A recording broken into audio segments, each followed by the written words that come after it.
Halo guys, kembali lagi dengan gue Kuro guys. Di video kali ini gue akan bahas pertarungan dewa antara Kuro dan Shiro atau Shirori, dan Dewi Zariel yang juga menentang rencana Shirori. Dan juga dia yang selalu membuat situasinya jadi lebih menegangkan, tapi bagi dia itu adalah tontonan yang sangat menarik. Oke, langsung aja kita masuk ke pembahasannya.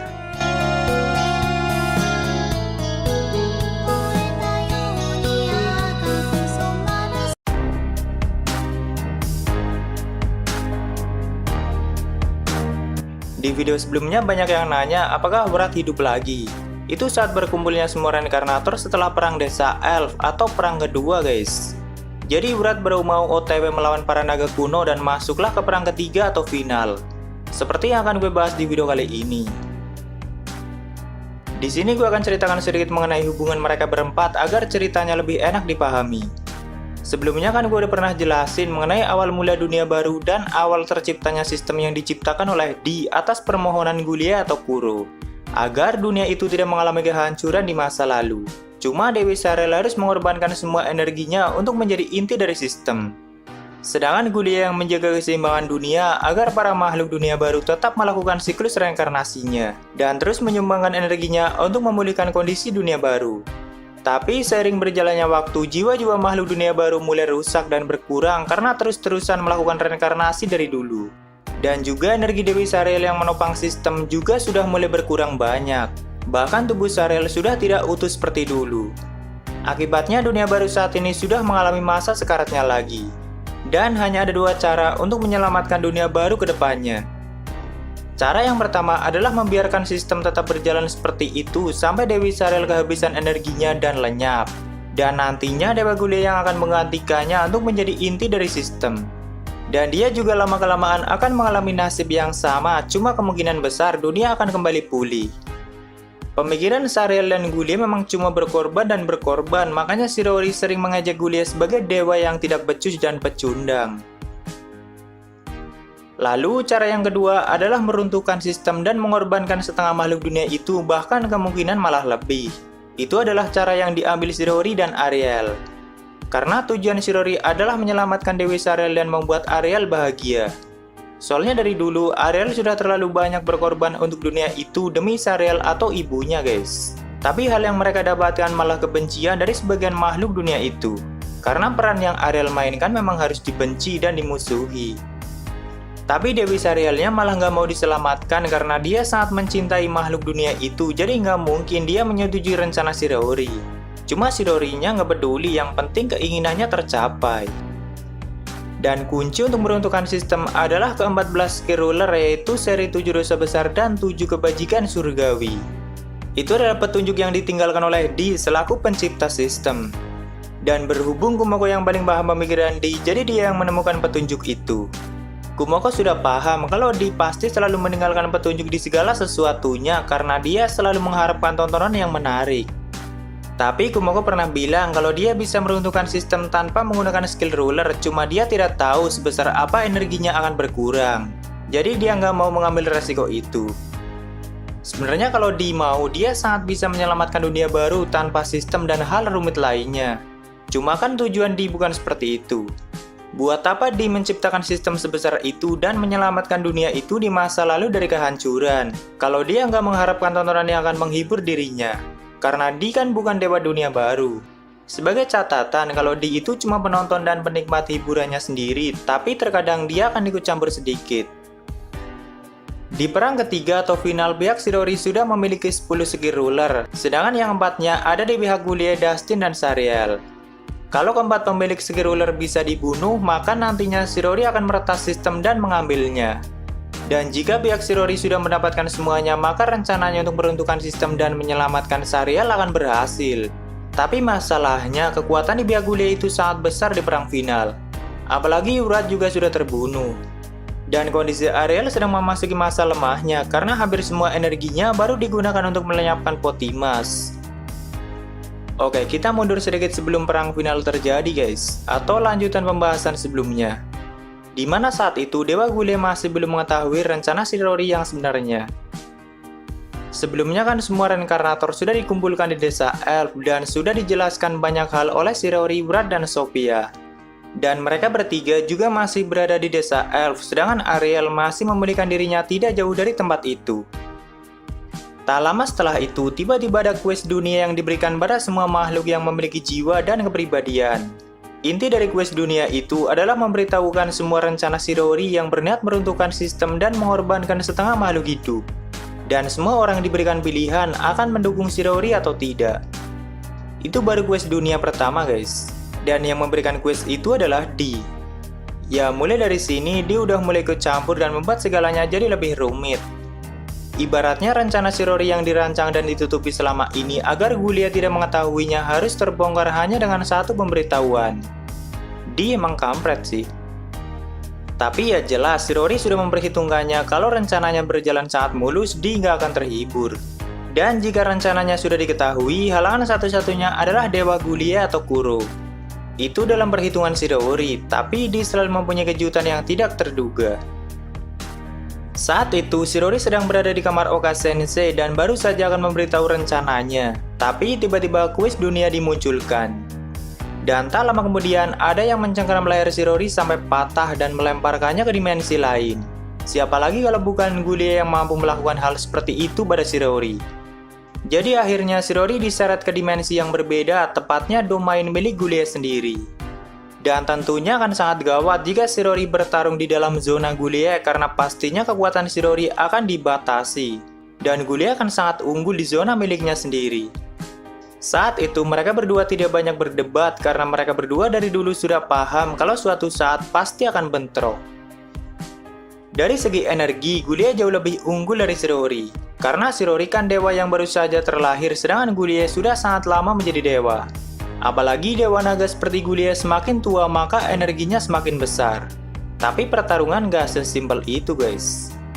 Shirori memang lebih lemah dari Gulia kalau dari segi energi, tapi dari aspek lain seperti pengalaman bertarung, taktik, strategi, dan teknik Shirori lebih unggul. Karena dari sejak lahir, Kumoko sudah ditempa dengan pertarungan yang mematikan dan biasa melawan musuh yang jauh lebih kuat dari dirinya. Sedangkan Gulia cuma dewa yang kebanyakan nganggur dan mengamati dunia. Jelas pengalaman bertarung mereka berbeda. Di situ gue berpikir, mungkinkah Di menempa Kumoko dari sejak lahir untuk disiapkan di kejadian ini? Kan jadi ada tontonan yang menarik tuh Di sambil ngopi ya kan? Di juga suka ngopi loh guys. Awalnya di sini Shirori cuma jadi samsak bagi Gulia, tendang dan pukul sana sini, bahkan sebagian tubuh Shirori sampai hancur dan berlubang. Tapi hal seperti itu nggak akan cukup untuk membunuh dewa dan otomatis langsung pulih kembali. Dan tak lama kemudian, Shirori mulai memanggil klon laba-labanya yang sangat banyak ke zona Gulia. Dan klon-klon itu memanggil klon lain dan seperti itu seterusnya.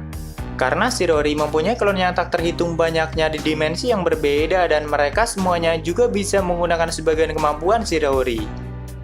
Dan dia memang sudah menyiapkannya dan sudah memperkirakan kalau suatu saat dirinya akan bertarung dengan Gulia. Lalu semua klon Shirori mulai melahap zona Gulia dan merubahnya menjadi zona milik Shirori. Cuma itu butuh waktu, karena ya jelas dimensi yang dibuat dewa sangatlah luas. Tapi lama-kelamaan di dalam dimensi itu berubah menjadi dua zona milik Gulia dan Shirori. Jadi Shirori mulai bisa menggunakan kekuatan sepenuhnya. Dan jika dia bisa mengulur waktu lebih lama, maka semua zona Gulia akan dilahap oleh klon Shirori dan menjadi zona miliknya sendiri. Menurut Shirori, kemungkinan itu terjadi bakalan memakan waktu 1 harian bahkan lebih. Jadi selama waktu itu juga Shirori terus menghindari serangan Gulia. Itulah kemampuan Shirori yang lebih unggul dari Gulia, yaitu sihir Space Magicraft atau sihir yang berhubungan dengan penciptaan ruang. Gulia juga tahu kalau kemampuan Space Magicraft-nya di bawah Shirori, tapi dia tidak menduga kalau Kumoko akan berkembang sepesat itu. Dan sebenarnya dari awal Gulia juga tidak yakin loh bakalan bisa mengalahkan Shirori atau tidak. Dia sadar diri kalau pengalaman bertarungnya di bawah Shirori walaupun energinya lebih besar. Bahkan di tengah pertarungan, Gulia sudah mengira kalau dirinya akan kalah. Makanya sebelum Gulia menantang Shirori, dia sudah menemui Dustin terlebih dahulu dan memerintahkan semua naga untuk mendukung Dustin. Agar situasi di dunia baru dimenangkan oleh pihak Dustin dan otomatis rencana Shirori nggak akan berhasil untuk meruntuhkan sistem. Kita menuju situasi dunia baru dulu guys.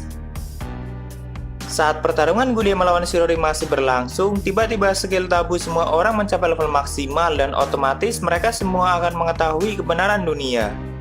Cuma semua orang juga harus pingsan 1 harian penuh karena tidak bisa menahan banyaknya informasi yang masuk ke otak mereka. Kecuali orang yang skill tabunya sudah mencapai level maksimal nggak akan terpengaruh lagi. Misalnya seperti Wrath, Ariel, Dustin, dan Sun, dan juga para naga kuno yang nggak punya skill tabu.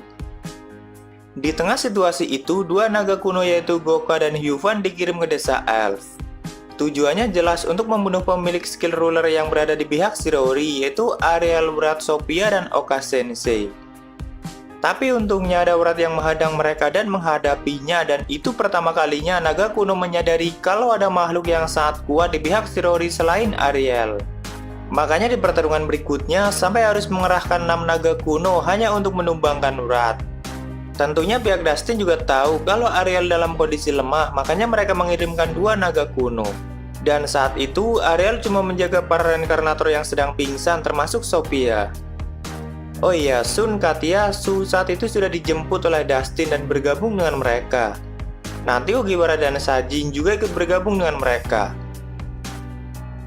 Lalu setelah semua orang sadar dan sudah mengetahui semua kebenaran dunia, ada pemberitahuan sistem lagi yang memberitahukan pada mereka kalau 2 dewa sedang bertarung, yaitu Shiro melawan Kuro. Dan mereka mempunyai pilihan yang bisa membantu salah satu dewa yang mereka dukung. Caranya adalah dengan mendoakan dewa yang mereka dukung, dan dengan itu maka doa mereka akan menjadi energi sihir bagi dewa yang mereka doakan. Ini berlaku untuk semua ras termasuk ras iblis, guys. Tentu saja hampir semua orang mengharapkan Gulia atau Kuro menang dan mendoakannya karena mereka tidak mau dijadikan tumbal oleh Shirori untuk meruntuhkan sistem. Parah sih mereka, padahal mereka sendiri yang membuat dunia mengalami kehancuran, tapi masih mau 2 dewa dikorbankan untuk dunia. Akibatnya situasi pertarungan Gulia melawan Shirori mulai berubah kembali karena banyak yang mendoakan Gulia, otomatis kekuatannya langsung meningkat. Sebaliknya dengan Shirori yang mungkin sangat sedikit yang mendoakannya. Tadi kan Gulia sudah lumayan terpojok karena Shirori terus-terusan memenuhi zona Gulia dengan klon miliknya. Sekaligus mengarahkan semua teknik mata jahat pada Gulia seperti corrosion atau mata jahat yang bisa mencuri energi lawan dan teknik mata jahat lainnya. Itu Shirori bisa melakukannya secara bersamaan bersama semua klon yang tak terhitung banyaknya. Nggak kebayang sih kekuatannya, Julius ditatap aja langsung musnah, dan ini ada mata yang tak terhitung banyaknya yang juga mengeluarkan kekuatan yang sama.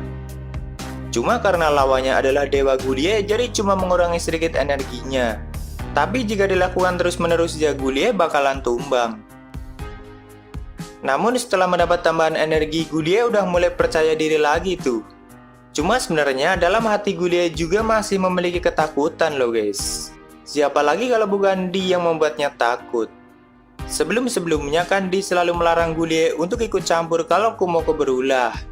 Nah, Gulia itu takut kalau misalnya dia berhasil membunuh Shirori, apakah Di akan marah atau tidak. Karena ya dia paham kalau Shirori adalah anak kesayangan Di. Tapi di saat dirinya sedang ragu, Di menghubungi mereka berdua. Dan dia bilang pada Gulia untuk tidak usah khawatir, dia boleh membunuh Shirori kalau memang mampu. Dan untuk Shirori, Di janji nggak akan ikut campur lagi, dan jika Shirori bisa mengalahkan Gulia, maka Di akan memberikan hadiah untuknya. Hadiahnya adalah Di akan mengangkat Shirori menjadi kerabatnya. Di sini Shirori agak kecewa sih karena selama ini dia belum menganggapnya sebagai kerabat. Tapi mendengar itu, Shirori langsung punya semangat dan tujuan lain. Kumoko itu sangat mengagumi sosok Di, jadi menjadi kerabat Di adalah sesuatu yang istimewa baginya guys. Bisa jadi saudara kembar tuh nanti mereka. Dan sayang sekali pertarungan Shiro melawan Kuro harus terhenti di sini karena chapter terbarunya belum rilis. Nanti kalau udah rilis bakalan gue bahas lagi guys. Tapi gue nggak yakin loh kalau Di nggak akan ikut campur lagi. Karena di beberapa kasus, kalau Kumoko udah sangat terpojok, Di sering memberikan kejutan yang bisa membalikan keadaan. Tapi ya jangan pernah mengharapkan hal baik dari seorang dewa jahat seperti Di. Ini aja situasi pertarungan Gulia melawan Kumoko, kalau bagi gue pribadi tetap masih unggul Kumoko. Walaupun Gulia mendapat tambahan energi yang sangat besar, tapi tetap saja dia nggak biasa dengan pertarungan langsung. Apalagi musuhnya adalah Kumoko yang sangat ahli dalam bertarung. Satu-satunya cara untuk membunuh dewa adalah menguras habis energi mereka, atau kalau mampu hancurkan jiwanya secara langsung, tapi itu butuh kekuatan yang sangat-sangat besar. Gak banyak yang bisa dijelasin mengenai kemampuan Gulliek karena kekuatannya simple seperti fisik yang benar-benar tinggi, yang jelas jauh melampaui makhluk dalam sistem. Dan ini kemampuan lainnya yang sudah diketahui sejauh ini. Kalian bisa pause dulu videonya guys.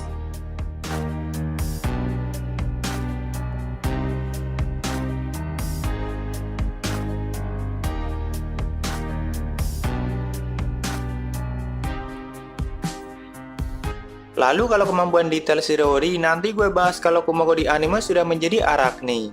Karena skill Kumoko itu banyak banget. Kalau gue jelasin sekarang semuanya, yang ngebaca LN atau WE-nya mungkin akan sedikit bingung. Jadi tunggu aja di anime bakalan sampai kok Kumoko menjadi Arachne. Lalu untuk Dewi Sariel sejauh ini sih belum bisa kemana-mana karena dia harus menjadi inti dari sistem. Bahkan untuk komunikasi langsung aja kayaknya nggak bisa dia. Tapi dia paham situasinya. Dan justru kalau Sariel sampai terlepas dari sistem dan misalnya dia ngamuk bakalan sangat mengerikan sih. Karena di kondisi jayanya dulu Sariel itu sangat kuat. Bahkan para dewa naga yang lebih tua dari Gulliek di masa lalu semuanya dikalahkan oleh Sariel seorang diri. Makanya saat ini hanya tinggal Gulliek. Tapi yang gak ada apa-apanya sih kalau dibandingin sama Di atau Wakabahiro. Kalau kalian pengen tahu situasi peperangan di dunia baru lebih jauh, kalian bisa tonton pembahasan tentang Urat melawan 6 naga kuno ditambah 3 pemilik skill ruler. Dan semua pembahasan ini gue bahas berdasarkan web novelnya karena di light novelnya belum ada. Dan kalau kalian pengen baca sendiri, baca aja dari chapter 300-an guys. Oke, mungkin segitu aja untuk pembahasan kali ini. Jika ada kesalahan, gue minta maaf atau kalian bisa koreksi aja di bawah. Like jika kalian suka dengan pembahasan ini dan dislike jika tidak suka, tidak apa-apa.